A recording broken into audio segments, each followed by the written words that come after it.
It builds in a quality check before it makes any final decisions. And this quality check, well, it's Leiden's superpower. It's a step called refinement. So here's how Leiden completely rewrites the rules. Just like Louvain, it starts with local moving, where all the nodes are trying to find their best local community. But then, and this is the genius part, before it squishes those groups together, it adds this brilliant second step, refinement.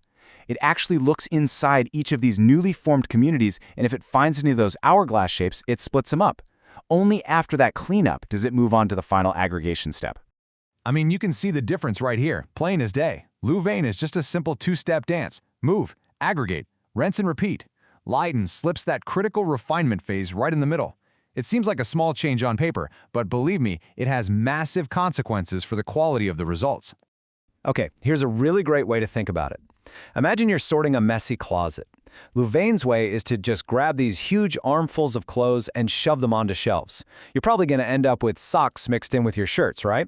Leiden's way is to grab that same armful, but then you pause. You separate it into nice, neat piles. Shirts here, socks there, and then you put each pile away. Yeah, it takes an extra moment to double check, but the result? A perfectly organized closet.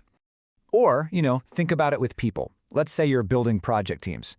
Louvain might group 10 people together. But what if there are 2 subgroups of 5 who only ever talk through one single person?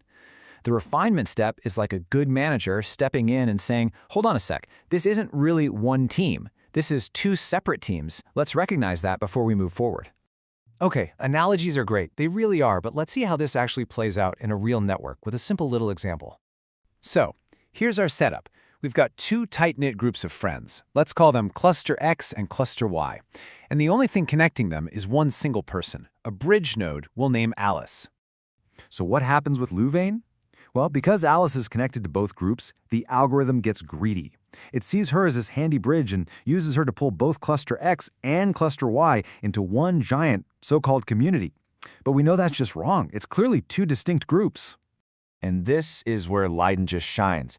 After it initially forms that big group, that refinement step kicks in. The algorithm takes a look inside and immediately realizes, hey, X and Y are only connected by this one weak link, Alice. It correctly sees them as 2 separate, dense subgroups, and poof, it splits them apart.